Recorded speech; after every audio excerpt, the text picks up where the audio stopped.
mbote lisusu bande kwa ndia tukomo wapi ndenge to mesana kokutana kosula masula mboka Congo kosula masula ba imboka tozaka na quelques minutes de vérité et d'information et le mot est comme masolo na député mais ma gazette comme wapi etikali kaka na kokundula kolakisa bino ndenge ni mboka Congo et kotambola mais na émission tikolekawa na yebiseki bino l'air est grave.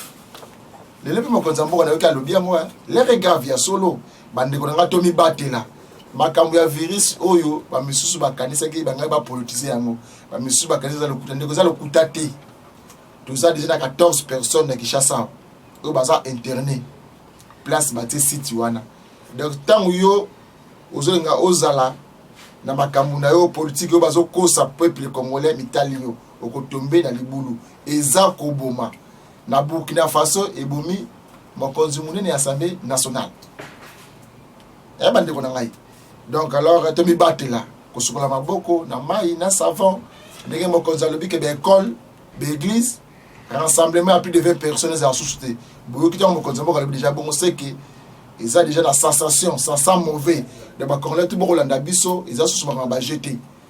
Donc makambu ya virus wana eza vraiment ya solo il faut te ba komi batela bande ko ngai na ebisa kibino atako ndeko na biso Eliezer Tambake Assemblée nationale bande ko musuba kanisa kite to refaire terre boye émission to comme wapi to ko suba vérité te na ebisa kibino bokosa maki boye ba ngoli sur Jean Baptiste ya Yesu Masia ezaka na kata Bible to za bongo na di marin commerce galerie bisou mikolo uti kolekawa ba uti ko benga biso ndeko moko akoya kikuna ndeko na akufi ba misu ba yabela ke moyibi ba misu ba lobby ezaki vertige ba famille na ye ba contacter ma gazette comme moi ba ngla pesa vraie version de fait na bango bandeko ya galerie bisou di marin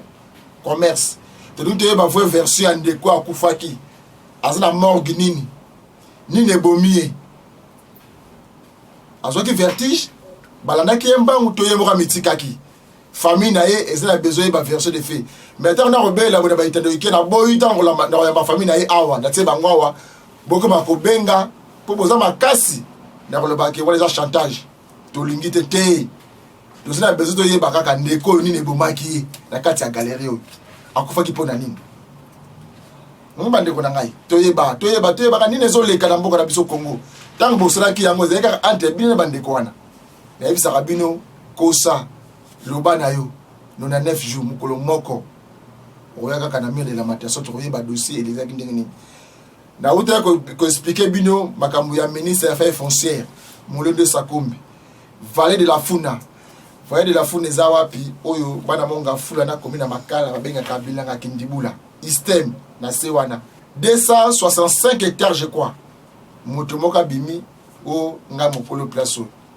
bande ko bazo souffrir la police zo kanga ezo boma ezo sala moto ko gérer ministère des affaires foncières aza député national à part que za ministre Vallée de la Funa ezali na Lukunga place yé azali député à part que za ministre donc ndeko Mulonde Sakombi bandeko ngai na fongoli bango miso po bando tala kaka honorable Eliezer Tambwe honorable Tony Mwaba honorable Masiala nabite honorable Kayumba Bernard nabite esna Eli na bine mususu aza kunu na kasi ya ministère na gouvernement kombo na ye Mulonde Sakombi aza ministre affaires foncières ye baza ado okata makambo parce que ndingisa na ye to longwe wana awa to kesiko na site mususu toujours commune ya Mongafula insécurité commune ya Mongafula courage la kate commune ya Mongafula maïs la kate commune ya Mongafula dossier à côté ka ba pangu na ba terrain tant nazo belela toujours les mêmes communes site Musango ngana bino to mekana koyoka oyo meta eliawa to meka kosola na te banini oyo eme mettre na bureau na biso to comme président mabongo mettre bita janvier ezamba ya liboso aya na magazine comme mbola na neso na bokebi nini o mettre aya kosala na bureau na biso mettre mote Vote ko mopazisa bonne santé santé madame ndenge yeba bandeko tuba koyeba ngai naza ndeko Didier Kiko nalingi omekano ko betela biso jeunesse ya likambo ememi awa nini ememi na magazine to kono wapi. Bon, jeunesse ya likambo ezali que ba client na ngai bazali ebele mais chaque na bango ezali peut-être le moment venu na ko brandir ba pièce na bango parce que na Congo pose à la mokolo mandambo ya mabele ya l'état parce que l'état aza mokolo ya mabele sous-sol mabele eza ya l'état mais il y a pesa la biso les sols et les sous-sols il y a pesa la biso pour to jouir na yango to ba droit na biso eza na kati wana même ceux qui ont un certificat d'enregistrement même ceux qui ont un titre nini à part certificat d'enregistrement oh l'état aza pour reconnaître ba congolais nyonso na jouissance ya mabele na ye mabele etikali ya l'état mais le moment venu na ko brandir ba pièce na bango mais lokola wuti koloba toza na site Musangu na côté ya Monga Fola kuna babengi communément makoko entraîne na Kimbondo kuna entraîne na weza na entraîne na batie boulevard Kabila soko leki muke Matadikibala à droite soko zo kende na Congo central ezakuna. Bon, qu'est-ce qui se passe? Terewana, parmi les clients nangai, bamusu bakota wana na 1981. Hein? Ils ont la concession, ba lotissement l'État congolais à Salaki. Ils ont lotissement ya Musangu, ndenge bisomo ndenge to lobby na site wana, lotissement ya aveugle et puis extension na yango. Ezali avant dossier autokolobela sikoyo. Ba titre ezali bato ba vanda kuna ça fait plus ce qui n'a lobby 81 donc c'est déjà on tend vers 40 ans. Oui.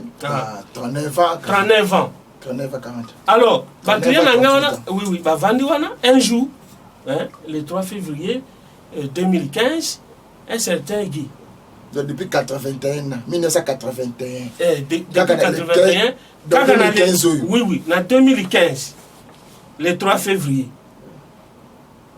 le 3 février 2015, expédition militaire Ekiti, sous la direction d'un certain Guy Mukulu. Baye, tous en a filmé, maman, Azako, écoute, l'anjete ya Liboka. Bakiti, l'anjete à Liboka, donc, c'est ce qu'on appelle arme blanche.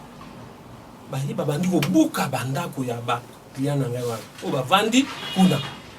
Kubuka et moi et bato bazo comprendre té. Alors un colonel il y a la police qui vient, il dit mais monsieur, oh là on nous a pour ça. C'est quoi? C'est dû à quoi? Ah ben non, tous a exécuté jugement. Curieusement va exécuter jugement. Alors que le jugement est exécuté par les services de l'État.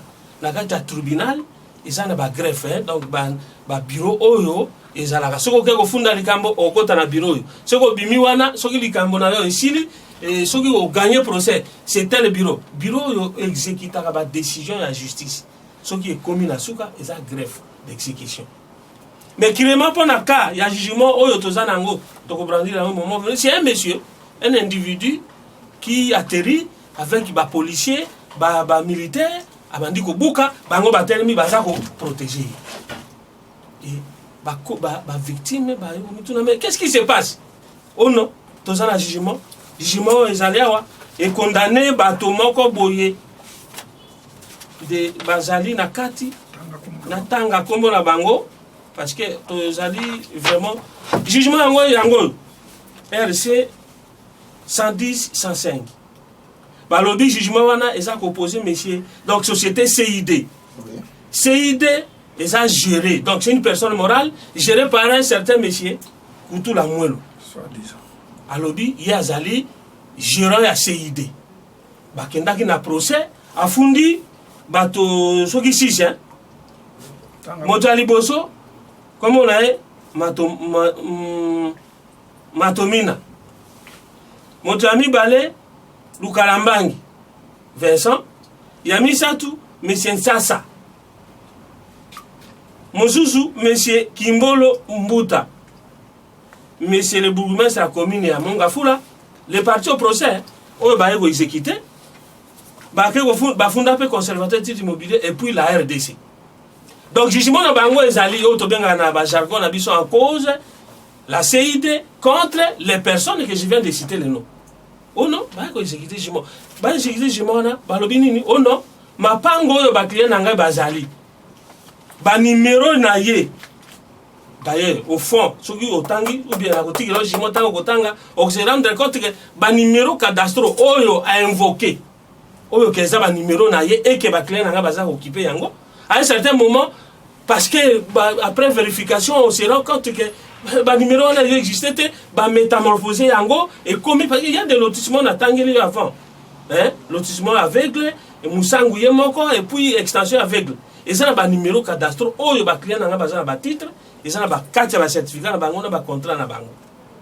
Lui, il vient, il dit non, il a gagné le procès. Et puis, il a gagné le procès sur base de quoi? D'un certain acte. Et connu, peut-être la procédure, hein? La procédure d'obtention à l'État. Parce que ça a une valeur, ceux qui ont eu concession, l'équipe 25 mètres ou bien autant de mètres, ça a un titre précaire. Parce que par rapport à un titre authentique, disons, au certificat d'enregistrement, titre à titre précaire. C'est-à-dire, aux a un délai, ceux qui ont salé les concessions, après, ça tombe. Ce qui est tombé, il faut renouveler. Mais dans le cas de il y a un document, qu'on renseigne numéro, il y a parcelle 4790. Il y a une validité il y a 5 ans. Ce qui est ici, il faut renouveler selon que le législateur, la matière a imposé. Non.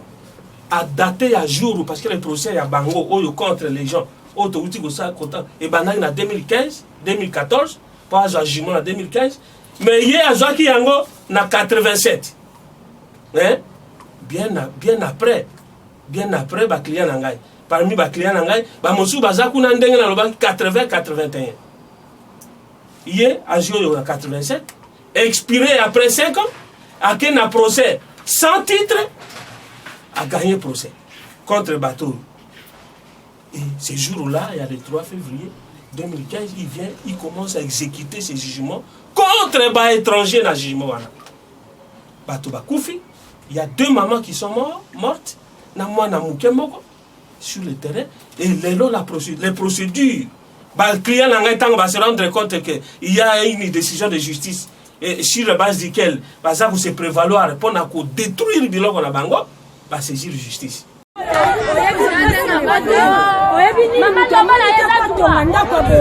Nyonso na mabele bazoya na kombo ya président de la République, kombo ya général Kanyama, kombo ya gouverneur à ville. Si réellement bango batu batinda ki bango te, tout mon réaction président de la République, tout mon réaction ya Kanyama, tout mon réaction gouverneur de la ville. Parce que ils ont souffrance. Tana sana bana mapasa wana. Bazola la libanda. Nazola na bana na libanda. Na okenda bango wapi? Ba ebi souffrance ni sinomona, bona tonganda koyo. Illégalement, sans avis, bayemba la bandiko kitabanda kuna mabele. Be mobile nga bibisi $50. Apesa bango. Tellement ba utiliser ki ba brigand moko boye ba lokota ina balabala. Kuna mobile nga ba bengi akelo négocier pe $50. Brigand wana ya déjà abandiko kitanda kuna sema mabele. Pe bazo buka biso bandaku na ba marto na ba maboka. Oyo mtetani boka oyo. Est-ce que va buka ndako mutu na ba marto? L'état na msasa na ba enjeu. So ka que toza illégalement to vandi awa. L'état fa ya na ba enjeu po ba buka la biso bandako. Mais bazo buka biso bandako na ba ntete maboka na ba bibota mine ba yakina. Tala grandeur ndako. Na ko suka hapi na bana na ko fana bango na rentrée scolaire oyo en plus na mbulo ezali kolo. Na ko suka na bana wapi? Nazola na bana tala ba musi ngona libanda. Nazola mba libanda. Wana kuna ye wana linga kene classe. Azola ta uniforme, akene classe sa koche ngwana.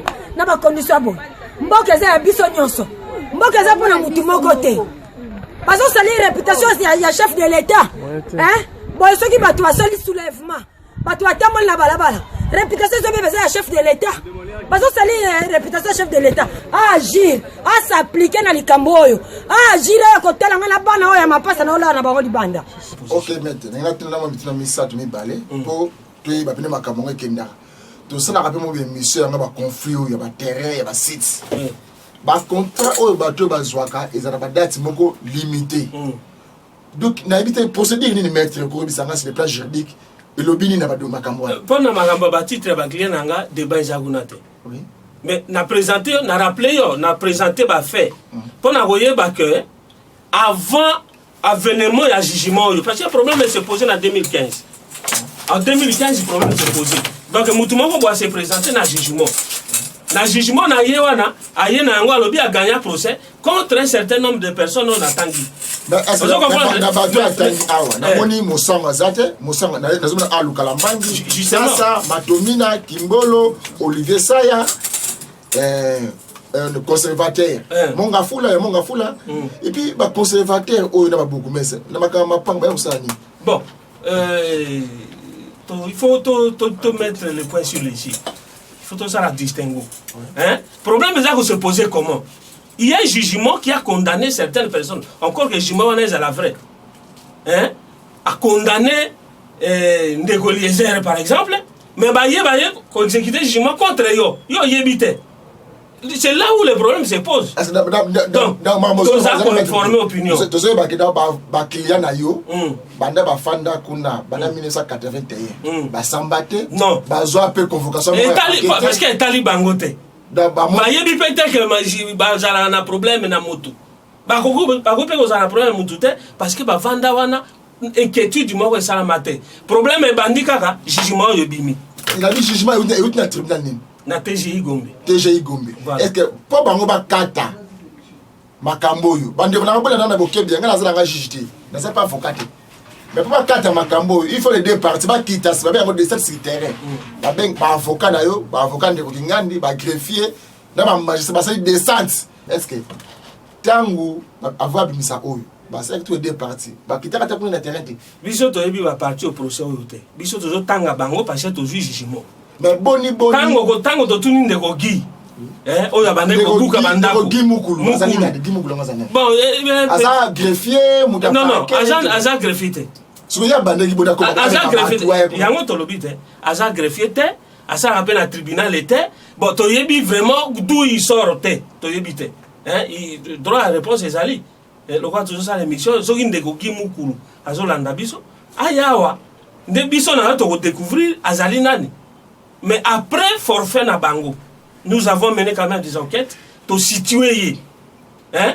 Donc c'est quelqu'un qui joue le trafic d'influence, qui a des gens derrière lui, au bateau, certaines qui sont aussi acteurs et la justice. Oyo, baza sima. Parce qu'il ne peut pas poser quand même des actes graves comme ça, sans qu'il y ait un parapluie. Donc il n'est ni greffier du tribunal, moins encore il travaille, même s'il était greffier à tribunal. À ça, on appelle la greffe d'exécution pour aller exécuter ma décision et la justice. Mais Bandeki Boni a un mandat à l'État, il y a un site. Il y a un mandat à l'État. Il y a un qui kaka. J'ai là, n'a ça éclaircissement. Pe opinion que l'on a biso. À brandir le jugement, tango bateau, la police, au Yazali, n'a métier à l'ordre public, avec tout un certain colonel, il y a tout nié. N'est abimisi jugement.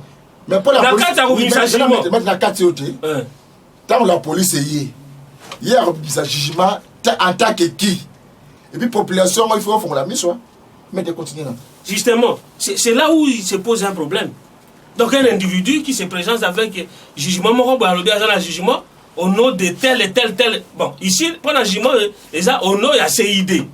CID société moroboye baloba ki ezalaka na Sofide adresse na ngo ezawana siège social na ngo ezawana toke ko vérifier après makambo nyonso ezalaka immeuble Sofide on ezalaka na 24 wana bon ancienne Sofide mais immeuble ezali tu le loso na Gombe na transport ezape arrêt na ba transport nyonso utaka Kitambo et Gombe Sofide immeuble ngo ezawana tango kendaki tango toke ko vérifier c'est une personne morale société toke ko elobi ke siège social na ngo ezawana to komi wana siège social ezate non jamais ba yebi société moko ya CID ezalaka wana te et après investigation kutuna mwelo toke to bandi ko luka non ba comment alimenter on va alimenter là-bas on va retrouver un frère au gérant ndako ya frère ya gérant ya CID est-ce que siège social wana ezali Donc, en fait, ma question, on a soulevé.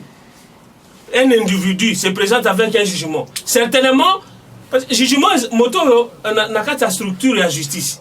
Moto exécute un jugement avant que le greffier quitte un terrain, c'est le ministère public. Vous comprenez, hein? Ceux qui vont exécuter volontairement, au bout d'exécuter, on peut ça à force publique. Hein?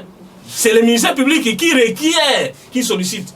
Donc, les greffiers sollicitent, le ministère public a payé, à exécuter. Donc, à Zara qui peut y avoir des documents, il y a certaines autorités, il y a le ministère public, hein? Il y a la justice. Vous comprenez, hein?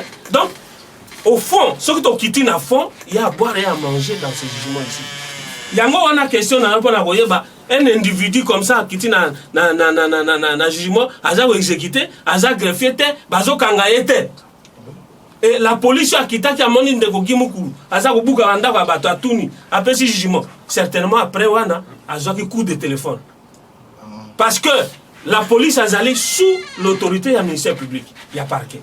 Ce qui parquet, après ça, qui réquisition de force. Pour Ndegomukuru qui a bouclé à commis greffier, peut-être Togoyeba. Ce qui a répondre, Togoyeba, ce qui a greffier, biso toyebite. Biso toyebite, quand M. Wana Yaki, a dit que bouclé bandako. Donc, population, Oyo, à part les clients Nangai, on va vivre dans le quartier Moussango, kuna lelo, baza sans abri. De la minute, Palangana na Kinshasa Mobimba, et après les forfaits, moi, il y a Kutula, wana des soi-disant gérants, ils ont continué côté à une certaine jugelle. Na mobali na ye, basara na SNL na Gombeawa, ils ont continué côté Kabandako, Bamapango, bon, ils ont un dossier à la société. Gérant à la société, wana Kutula, Mwelo. Quand on a eu si on motaza côté Kamabili kuna. Ce qu'on a cité yango, na cité yango stocké siko, compagnie OCID yango. Et ça la ranine kuna. Compagnie Moussa ya koteka mapanga na koteka mabele.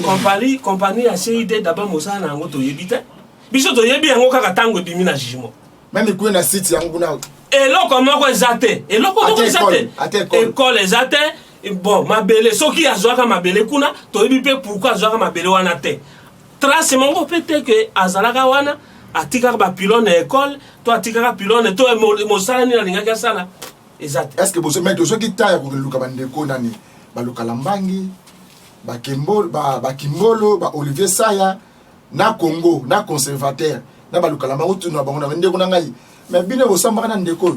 Bo na problème ndeko. To yebi beaucoup de la to yebi to sala na yebi si wa que après avoir constaté que le jugement est allé to genda dans telle opposition.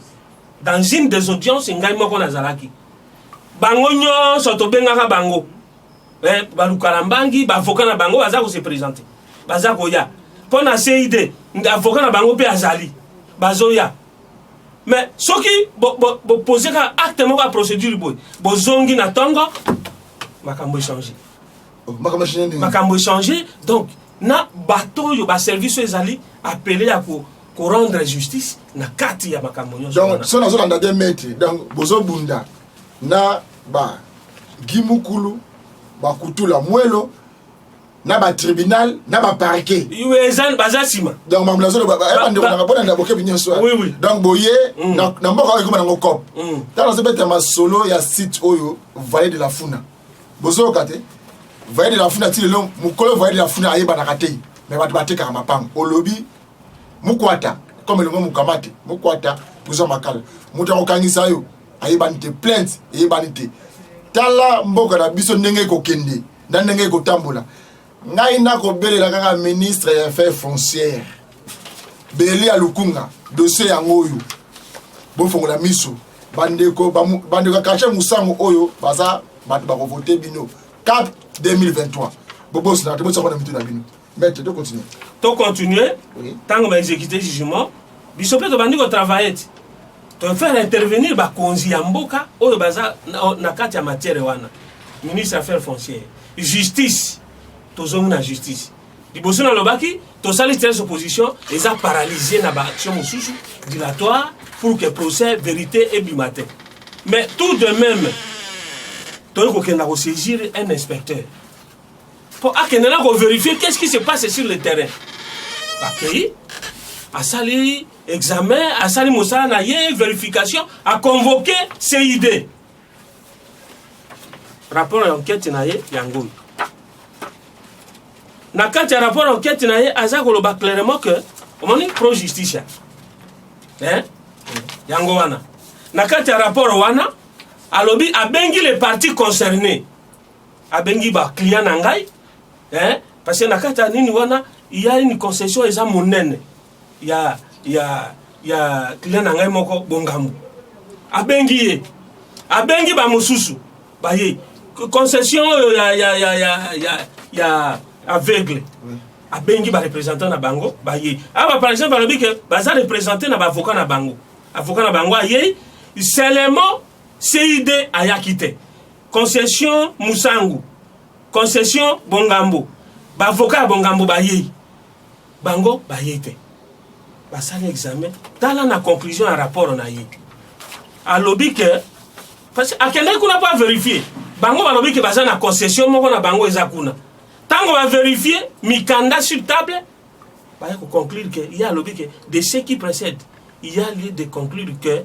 la concession CID n'existe pas et qu'elle serait confondue avec les envahisseurs. Parce que rapport eux, ils ont le tribunal. Toutes les pièces ils sont là, tous les carissous. Avocat na bango à saisir affaires foncières. Tango yo qui vend ya biloko nyonso. Na lettre na ye yango yo. Lettre na ye datée du 25 mars 2019. Oh, ezali récent. À saisir affaires foncières. Pona ko mettre bango garde pona ko ba non bisika wana eza ya client na ngai CID toza na jugement 110 105 moto akomeka okitakuna bakokanga ye a réserver copie na ba autorité nyonso notamment ministre des affaires foncières. Ministre des affaires foncières tango atangi mokanda yo alobi na à intervenir à répondre directement avant que directeur chargé à contentieux à répondre. Ayebisi avocat wana alobi na que maître okomi malamu mais vous avez omis ya ko pesa ngai titre oza ko couvrir le pango ya client na yo pour et permettre biso to examiner à bon escient dossier na yo na kati ya l'extra ministre ayebisi directeur ya contentieux parce que il y a combien de directeur ya contentieux ye ayebisi ba que azozela rapport azozela position na bango ba service na ye par rapport à Mokanda, il y a maître et ya CID. Après, tango directeur de contentieux a yoki ministre à répondre à Sengi Bango, va faire sa position na Bango par rapport à lettre avocat à CID, va écouter ça l'enquête, va quitter na terrain. Ça c'est récent, il n'y a même pas une année. À quitter na terrain, à Bengi CID azate, à Bengi banda loba na maître kaya na mikanda CID, maître azonga soute. Akende abengi ba parti nyonso na kati ya likambo wana bango tout ba présenter ba document na bango.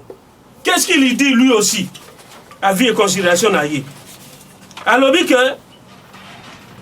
je crois il faut to luka vraiment place sur azako lobake en résumé parce que tous ont couru derrière le temps alobi que CID azako existait mikanda oyo CID oyo ba client na nga bazana ngo et la kisike a délimité ma concession à Bango. Mais oh ya Bango, non seulement ça qu'on y a et c'est cette concession. Maître, comment on bimina katwana, comment on bimina katwana, Neko Gisèle au lieu de ça sur la snare.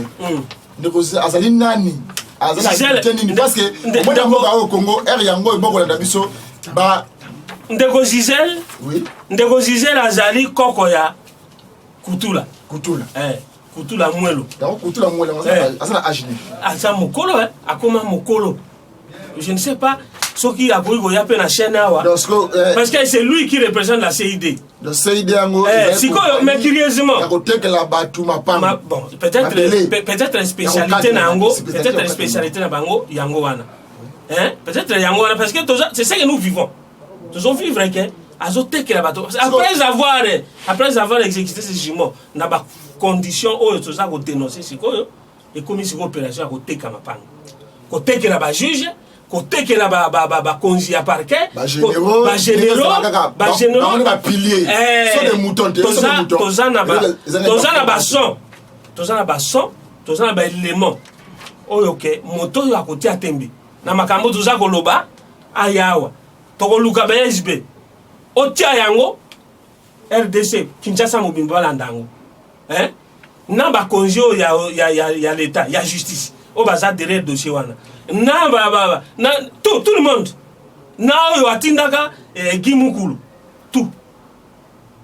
Je vous dis que tango mikanda oyo ba service o ezali attitré pona ko départager bato soki bazo wela mabele ba komi. Mais on s'étonne que les solutions ne se voyaient pas. Bato bazo zonga na banda ko na bangote, ils continuent à vendre depuis 5 ans. Banda 2015. Na TGI Gombe. Sikoyo yoka. Pona ko lakisa implication ya ba konmusu ya justice derrière. Ba client na ngai mosusu lobi ba comparaître na Ngalema. Ba cité bango kuna, ba kende ko samba kuna. Finalement la procédure moko d'ailleurs lobi so to komi na Ngalema et ko sala ba scène mosusu. Bobimi boye donc et les avocats et les juges o bazandi na kati ya likambo wana ba ko monter ba procédure mosusu.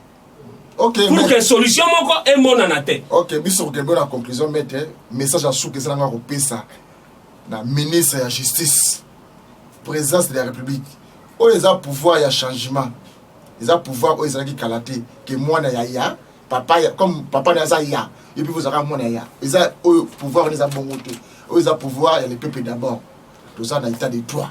Mettre le bela mo konzamboka, le beli ministre de la justice au lobeli tribunal wana oya kosala makambo oyo to ba lettre to monia wa expertin na yom d'acteur sur le terrain a palper les doigts moni makambo e koleka parce que moni makambo mboka se ko kende na ebité mboka oyo tant na so ba l'air grave papa l'air grave ya solo mettre mais quand ko solo na bango pesa bango o expliquer bango na ba tu assemblée nationale moni assemblée nationale magé ba suspendre mais ba za na copie même le Sénat il y a un message mo kleba ye ba makambo ekoleka na concession mosango bato ba bengana bango na place ya bato mususu donc le pango toza ana itaga 120 mais mudazo azala problème itaga 121 ayo ko benga pango itaga 120 vice de procédure sur la promettre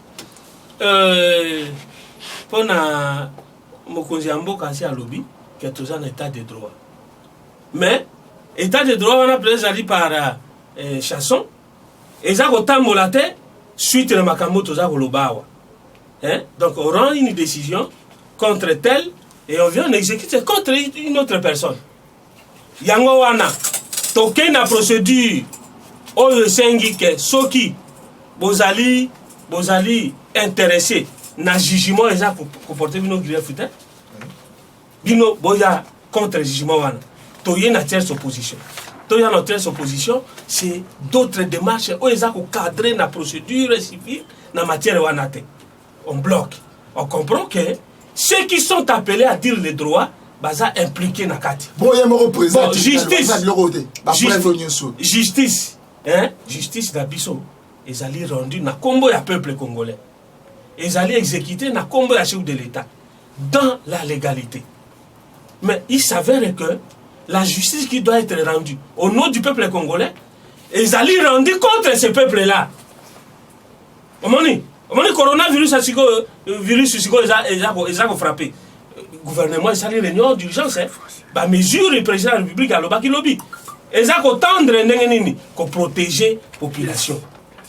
Alors, Ngaï, président du Sénat, président de la République, ministre de la Justice, peut-être après la mission, ceux qui ont une mission, ils allaient prendre sa opinion. Dans le quartier Moussangu, qu'est-ce qui se passe? Mais après cette émission, Togo Kendepe n'a pas voix et Sengeli, Togo Kouta la ministre de la Justice. La troisième, pendant que Yebisa Ye, Ayebisa Biso. Est-ce qu'il est possible que Moto Azali n'a titre été, Azali n'a titre à l'État? Azali greffe exécution, greffe na greffe exécution, il y a tribunal était. Ah il y a un jugement, ah il y a kobanda ko buka banda ko bato. Tokotuna ye ministre de la justice. Tokotuna, est-ce que moto oyo azali concerné na jugement te? Il faut subir ben fait ya jugement étaliété. Et puis moto azana jugement bazolo mais yo ya kana la xabiso, ba pango yo lobi ke bato oyo ba envoyer yango ya kimi.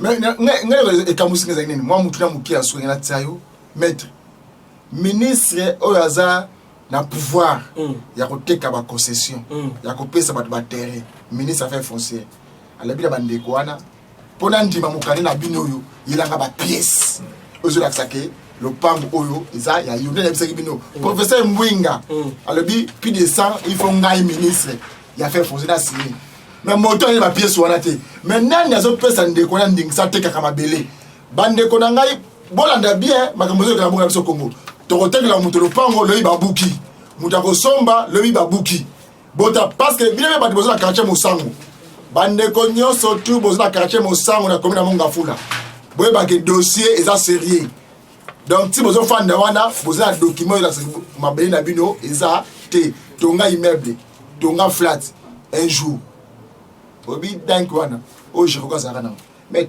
ngana ko expliquer biso ndenge ni ministre ya fait forcer à sengi ba pièce pas CID CID ayi na ngote ndana zo pesa batu wana ndingisa ya kokabula ya koteka.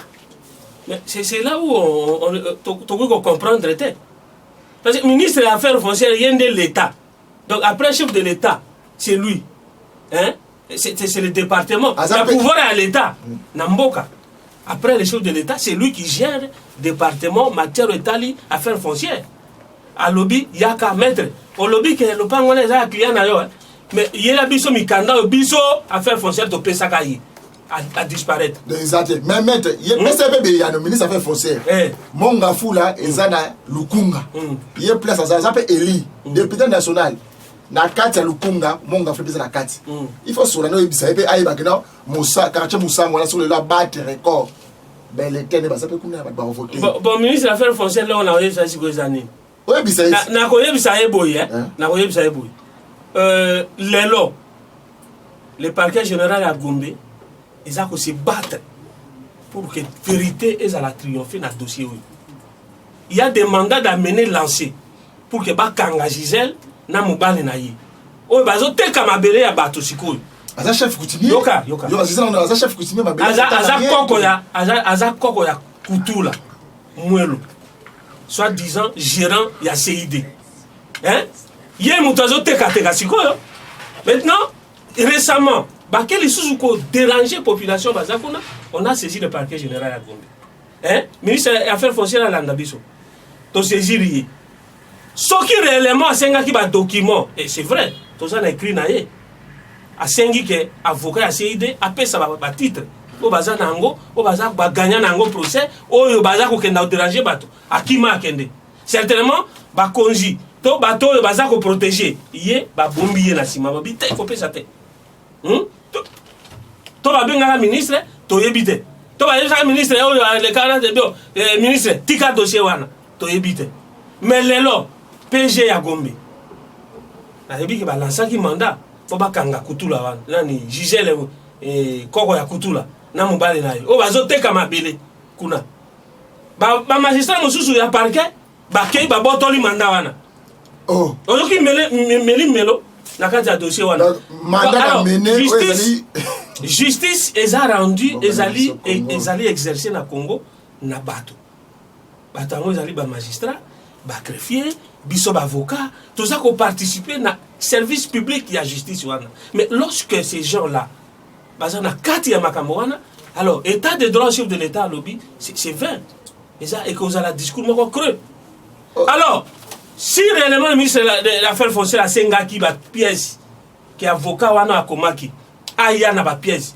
pour permettre bango ba trancher au bon escient asengaki yango et que ba na ngote ay ba ke PG lelo azali deux pieds sur terre azo poursuivre ba délinquant nyoso wana o bazo détruire biloko ya bato hein soki réellement asengaki yango ay ba ka ali na ye wana a soutenir ye batika ye asala mosala na ye toye ba juge la zanani toye ba kutu la zanani bato baza ko tsoma mabele kuna eza banani ki mukulu oyo yaki ko exécuter jugement le 3 février 2015 azali nani parce que na matière civile il n'y a que les pièces qui parlent na matière pénale les preuves sont libres OK yo mutu oyo lobi ke ngai nde mokolo chaîne oyo il faut telema batuna yo nde mokolo chaîne yo nde CID yo zalaka wapi Si un général Zawapi, au Salama Mossalanine, il n'y a que le procureur général qui peut faire ce travail-là. Alors, va faciliter les tâches, à continuer, pour tout y parce que dans tous les cas,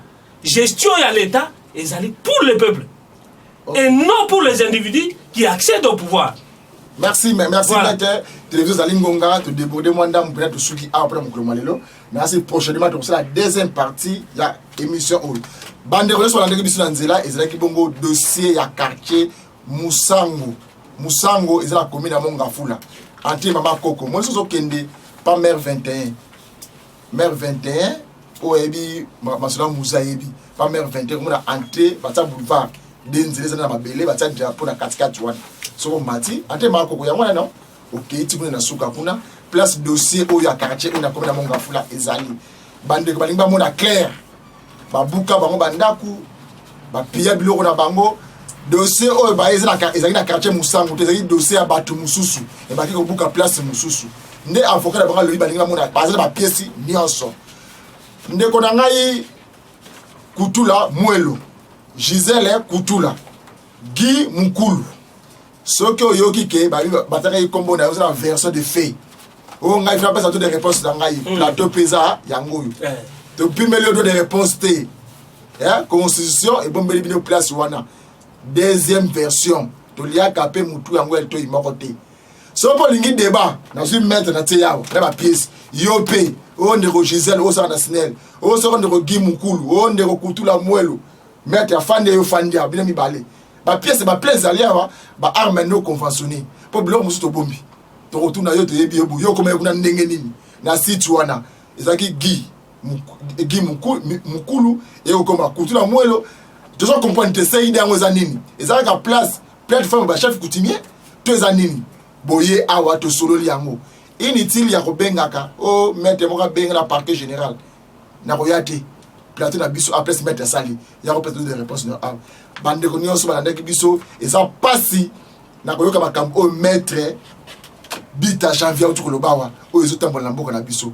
Oyebi combien de personnes ba comment ba diaspora le ba comment ba combattant basa mikila poto ba comment ko beta batu ko maltraiter ba politiciens congolais pour ba kama panga ndeka uti mikila poto ko amkara 4 heures chaque jour aye awa zumo teli na ye 10 000 € abanda ko matama muke na mbonga pasi yo comme za beaucoup mais c'est aux procureur Congo ya yo comme ici abato coronavirus ya wat bon que le sous tout la vie mbongo boyibaka awa bozozwa awa désordre boko ne tongaka na poto boko taxa banda ne boko ne na mosusu to aussi na biso nyonso parce que misolo bango bozozwa awa boko tonga ba ekola malamu awa boko sa maka malamu rien bino bozo détruire bande ko na congolais bande ko na to so la na moi bien oye bande ko fa na mikla poto même na Congo a mbongo eza passe bande ko muso beta libaku na zelo ba politicien ne bazwa mais na bande ko muso misolo wana a passe azui abandi ko tonga ndako na briki moko yo ye na jugement o buki ndako na ba ndenge mama zo sala ola na banzete wana